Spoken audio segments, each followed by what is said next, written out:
Authentic is sponsored in whole by Voice of Prophecy. My guess is you're not likely sleeping enough, and I'm also guessing you'd probably like to sleep a little more. And the reason I know that is because you're probably living the Western average when it comes to sleep. Experts say you should be getting 8 hours a night, but something like 2/3 of us aren't getting anywhere near that much. Me, most nights, 4 or 5 hours maybe. So if you're feeling a little exhausted, you might want to prop your eyelids open and stick around, because today I'm going to take a look at one of the most fundamental skills we need to live an authentic existence, the ability to just turn everything off. Welcome to Authentic. Shawn Boonstra explores real existential questions about the meaning of your life and how you can live a genuine human existence. Listen every week right here on this station or on your favorite podcatcher. Here's Shawn with this week's episode of Authentic.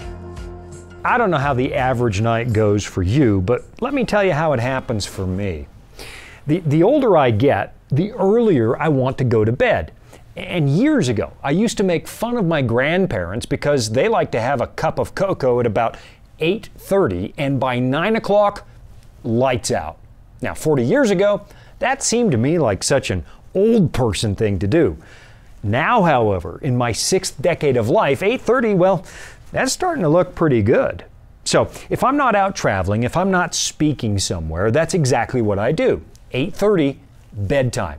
But no matter how early I get in bed, I still lie there wide awake for 2 or 3 hours before I even begin to feel a little bit drowsy. And I know what some of you are thinking. You're thinking, well, why didn't you just get up earlier in the morning, Shawn, and then you'll be more tired at bedtime at night? But I do. I mean, it's a pretty rare day when I'm not awake by 4 something in the morning or 5 something at the very latest. And I walk about 7 miles a day. I almost never eat in the evening, and I never drink caffeine. And still, it takes me at least 2 or 3 hours to fall asleep at night. And I think one of the biggest problems I've got is the fact that I can't seem to turn the world off. Because how do you just stop thinking about stuff? I mean, how do you stop thinking about what happened during the day? And how do you stop working on the problems that still need to be solved? And if there's some kind of crisis going on, and you know there's always some kind of crisis, well, then I can't stop thinking about that. So I promise you, I am easily one of the most sleep-deprived people on the face of the planet. And while you might not be as radically sleep-impaired as I am, the national average tells me that 2/3 of you are squeaking by on not enough sleep. And I don't need to tell you, that is going to catch up with you in the long run. I don't want to scare you. Maybe I want to scare you just a little bit. But not getting enough sleep seems to be a key factor among people who develop Alzheimer's. Just a little bit of sleep deprivation makes your blood sugar look like you're pre-diabetic. And it contributes to things like coronary heart disease, stroke, depression, and anxiety. And now that I've drawn your attention to that, I guess this show might also be a contributing factor for anxiety. Here's the weird thing about it. For all the advancements we've made in medical science, one of the biggest mysteries we continue to face is how sleep works. I mean, if you think about it, sleep is a really weird thing. Most people spend roughly 1/3 of their lives completely unconscious, immobilized, defenseless. And for those of you who might subscribe to the theory of evolution, going to sleep doesn't make a lot of sense because, well, what advantage could you possibly have for survival if you're out cold 1/3 of your life? I mean, theoretically, sleeping animals are a late-night, all-you-can-eat buffet for night-prowling carnivores. So I'm not sure it makes a whole lot of sense. So why in the world do we sleep? Now, there are all kinds of books out there that try to explain it, and because I'm such a horrible sleeper, I've spent a lot of time wading through the sleep literature. And what we do know about sleep, well, it's pretty fascinating. And because this isn't a science show, I won't bore you with all of the data, except to say that sleep appears to be one of the last frontiers of scientific discovery. I mean, what exactly is your brain doing when you're lying there drooling on your pillow? Well, here's what we do know. We know that the body does repairs while you're sleeping, which might be one of the reasons we seem to crave more bed rest when we're feeling a little ill.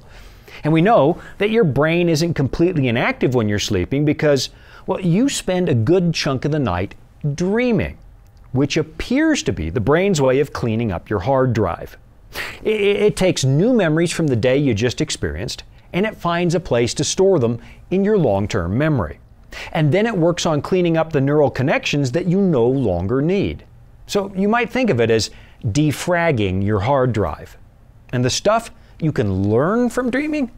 Well, that's absolutely fascinating. I mean, have you ever wondered why it is when you're fast asleep, you'll suddenly remember things from your childhood that you haven't remembered in years? And it'll be all mixed in with stuff that happened today or this past week. It's almost like your brain is taking all that stuff from right now and it's looking for a place to store it, some kind of hook to hang it on. And that hook might be a very old childhood memory. You know, when they study your brain waves as you're dreaming, at some points, it almost looks like you're wide awake. I mean, it looks like a big chaotic mess of signals, neurons firing all over the place, everywhere in your brain. And if your brain wasn't wired to paralyze you while you're dreaming, you'd probably act out your dreams and really hurt yourself. You'd be getting up and moving around in the dark, smashing into things, walking off ledges, trying to fly, or whatever else it is you happen to be dreaming about. That's what happens during rapid eye movement, when your brain is highly active and it produces measurable brain waves. And this goes on about every 90 minutes while you're sleeping. But there's another part of sleep, and I don't want to freak you out too much, but there's another part of sleep when you're almost not there at all. They call it NREM, or non-rapid eye movement. And this is what's going on in your brain between dreams, mostly during the first hours of the night. Non-rapid eye movement is this moment in your brain when you are absolutely unconscious. You are receiving no outside stimuli. And how it happens is really pretty weird. Right behind your forehead, right here at the top of your face, just below where your hair used to be when you were 20, your brain starts sending out deep, slow waves of information, and it radiates from the front all the way back through your brain. But it doesn't go equally in every direction. It travels from the front of your brain to the back, kind of like having a tiny little speaker mounted at the front of your skull that's pointed directly backwards. And when these slow, deep waves begin to pulse, well, the weirdest thing happens. Usually, the various parts of your brain are firing off at the same time, creating what looks like chaos because all the various information centers of your mind are just doing their own thing, almost independent of each other. But when this deep, non-rapid eye movement happens, it's like all the cells in your brain hear the music from that tiny speaker at the front, they all stop what they're doing, and they all fall in line and join the pulsations from the front. Kind of like billions of little obedient cult members chanting together. It's almost like a bad science fiction movie from the 1950s where a bunch of body snatchers have taken over the brains of Earthlings, and when the mothership sends out an eerie noise, everybody stops what they're doing, they all face in the same direction and begin chanting the same note. And what appears to be happening is that the brain cells, the neurons, they're all firing off in slow, steady unison. And the brain appears to be connecting the various regions of the brain and harmonizing them.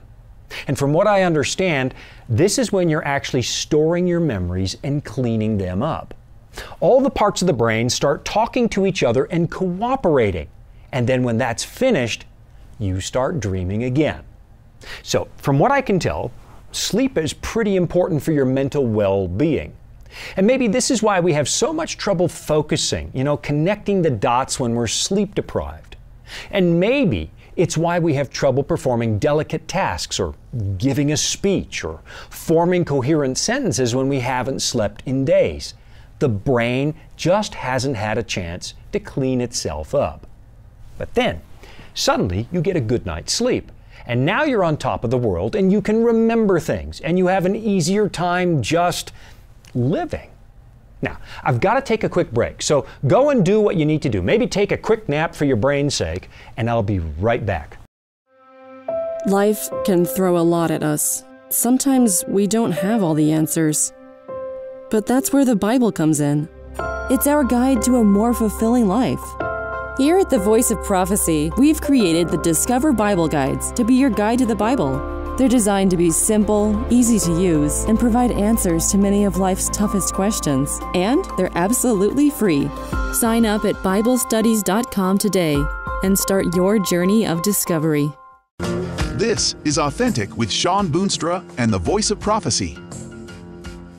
Our fascination with the phenomenon of sleep dates back a really long time. Back in the ancient world, the Egyptians, or at least the wealthy ones who had spare time and education, they would carefully write down their dreams because they were pretty sure the dreams meant something. The same was true of the ancient Assyrians, who based their capital in the city of Nineveh. So, when we went excavating Nineveh toward the end of the 19th century, we suddenly discovered the library of the Assyrian king Ashurbanipal. And what we found was a significant number of books that dealt with the interpretation of dreams.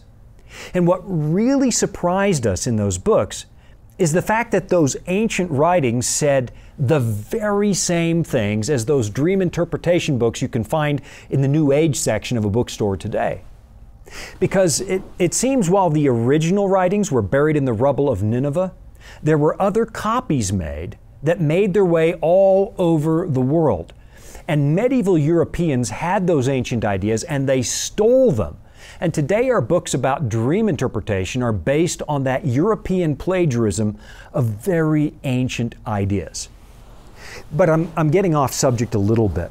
We all know instinctively that sleep is really good for you, and we've known that since the beginning of recorded history. The problem is that most of us aren't doing it right, and it's taking a toll on our physical health, and it's taking a toll on our mental health, and we're starting to pay a really big price, to the point where I actually wonder, with all of the political unrest and all the protests in the street and the way that people ruthlessly attack each other online every single day and we seem to be losing our civility, well, I wonder how much of that would go away or at least calm down if we just got enough rest. I mean, I don't mean to minimize the problems because this is certainly not the panacea. It's not the solution. But I do find myself wondering if it's not a factor. If we're all sleep deprived, are we behaving badly, at least in part because of that? Now, before I go any further, let me just say this. I kind of knew I'd be taking a risk by going public with my own insomnia today because, well, every time I get on air and say, here's what's wrong in my life, I start getting all kinds of helpful letters in the mail.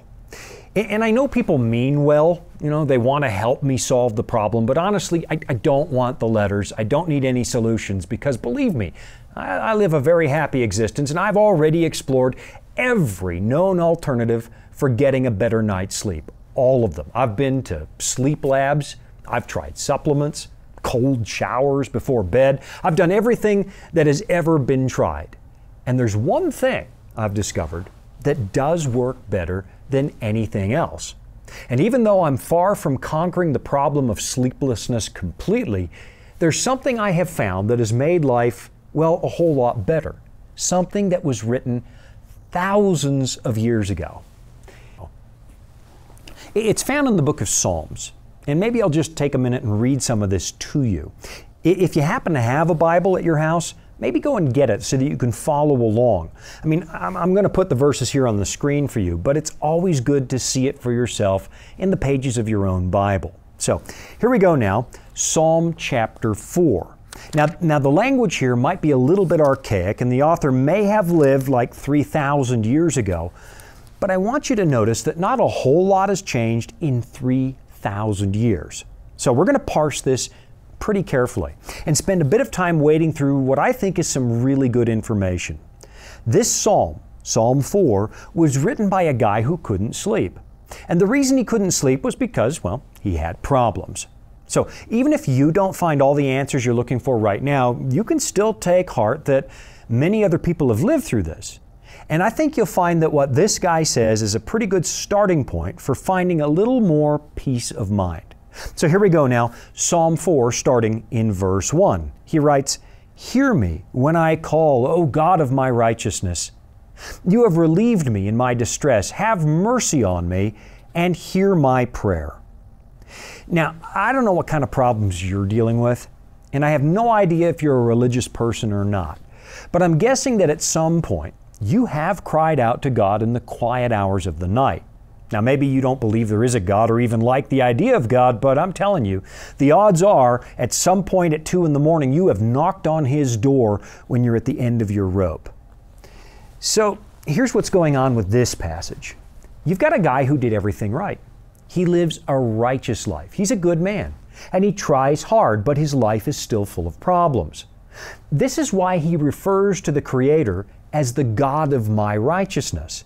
He's basically appealing to God, saying, listen, you know I'm down here trying. You know my cause is righteous and I'm doing all the right things, so would you please just listen to me? Now, if I'm perfectly honest, I'll have to admit I've been here more than once. I might be an ordained minister. I might have credentials in my wallet that say I'm a member of the clergy, but I've got to tell you, that does nothing but make me anything but human. I know a lot of the preachers on TV right now will tell you that following God is some kind of a ticket to Easy Street, but I got to tell you, that's not true. I don't mind admitting to you, I have personally hit the breaking point more than once in my life. I have come to the point where I know that if one more thing in my life goes sideways, I'm probably going to snap. And the reason I'm telling you this is because that's where this psalm is coming from. This is a guy at the end of his rope. He's running out of ideas. He has no more solutions. So he's wide awake in bed and he takes his case to God. And his problems stem from the way other people are treating him, which is something, well, I know you've experienced that too. It's pretty much a part of everybody's life. So he's talking to God and then he turns and talks to the people who are bothering him in verse 2.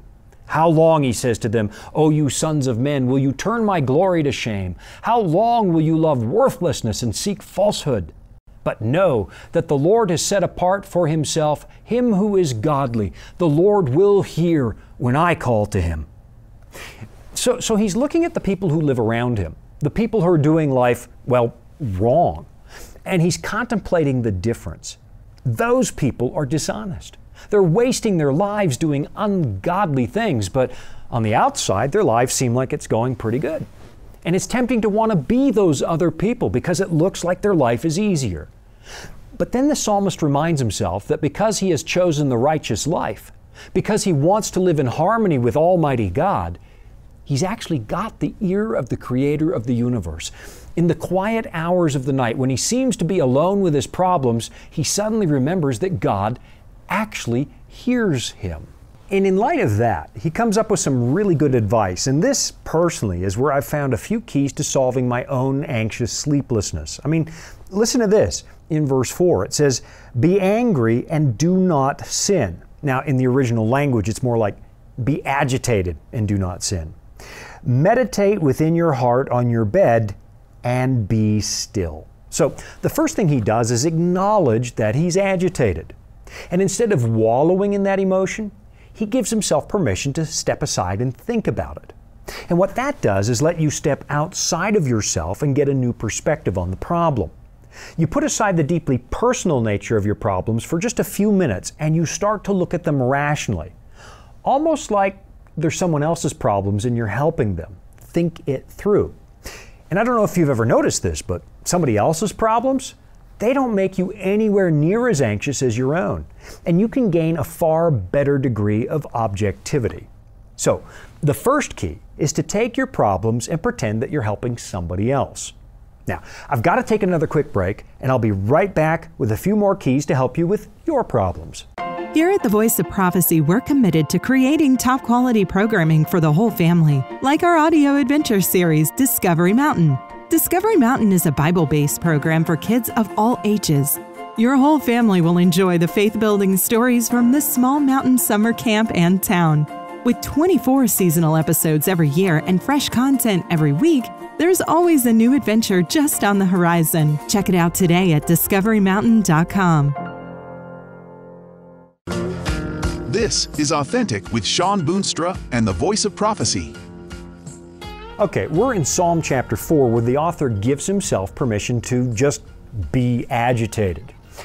And he determines at the same time that he's not going to sin. He's not going to behave badly because of his problems. And then he chooses to stay in bed and think things through. He meditates on the problem, almost as if he's working on it for somebody else. And I know that's easier said than done, but let's keep reading. Verse 5 now. It says, "Offer the sacrifices of righteousness and put your trust in the Lord." So here's what he's doing. He's making a choice. He has the right to be agitated. He has the right to be frustrated, but at the same time, he makes a choice. His response to frustration is not going to violate the principles of righteousness. He's not going to let a little setback pull him off the righteous path. And because the Bible is a very honest book, he mentions that taking that step means trusting.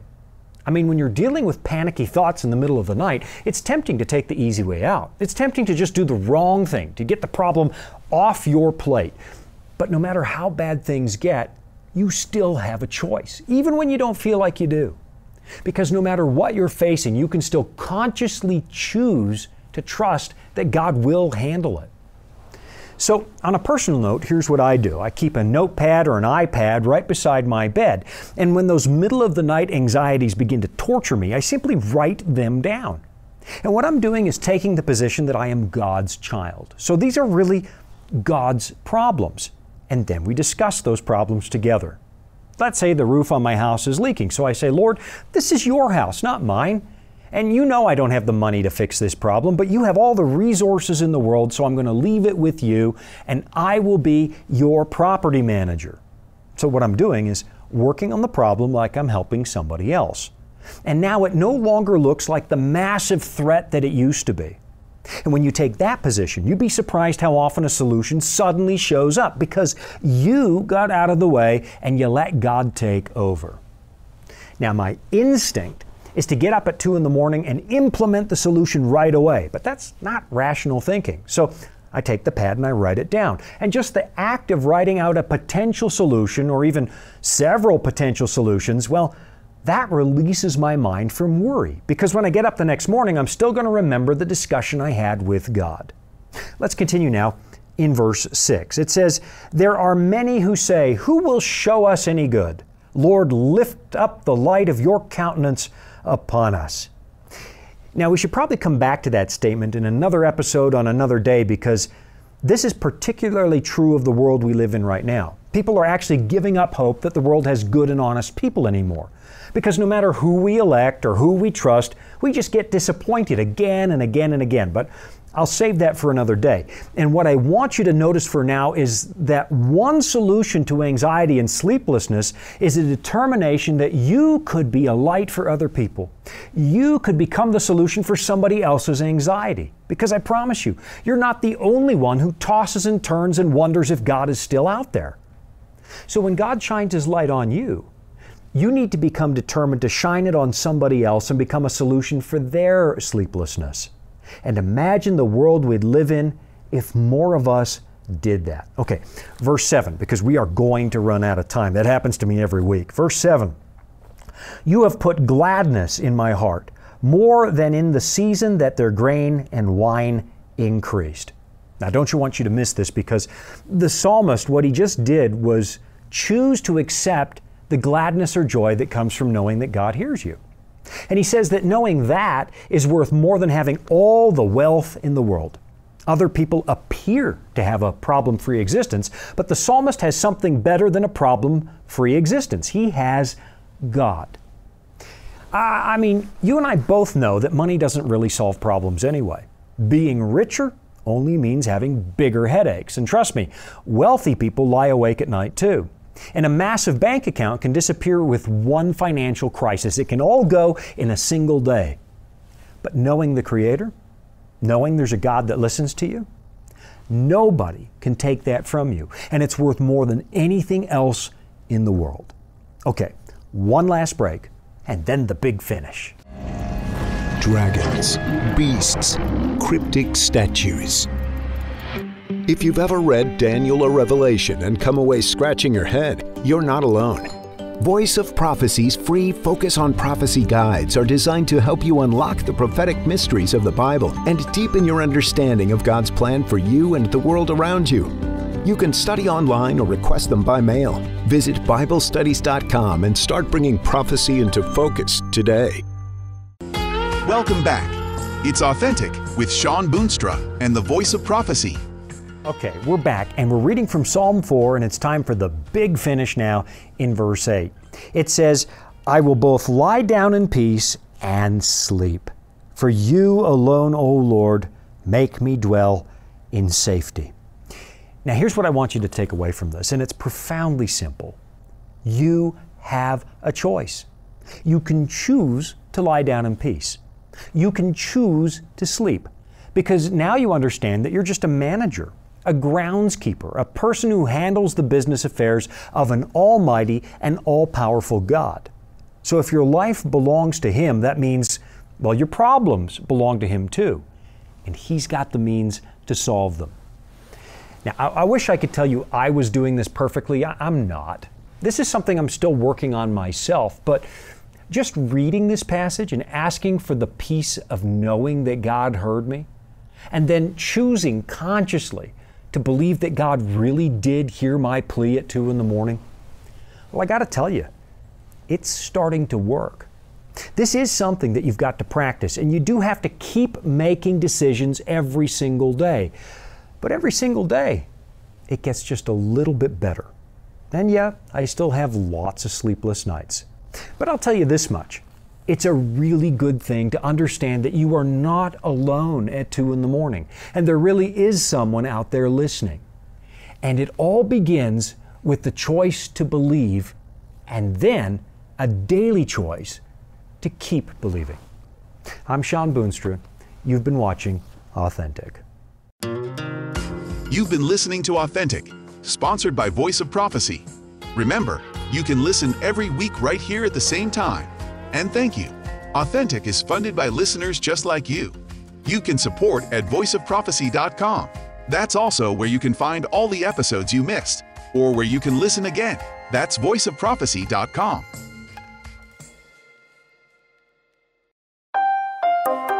Are you searching for answers to life's toughest questions like, where is God when we suffer? Can I find real happiness? Or is there any hope for our chaotic world? The Discover Bible Guides will help you find the answers you're looking for. Visit us at BibleStudies.com or give us a call at 888-456-7933 for your free Discover Bible Guides.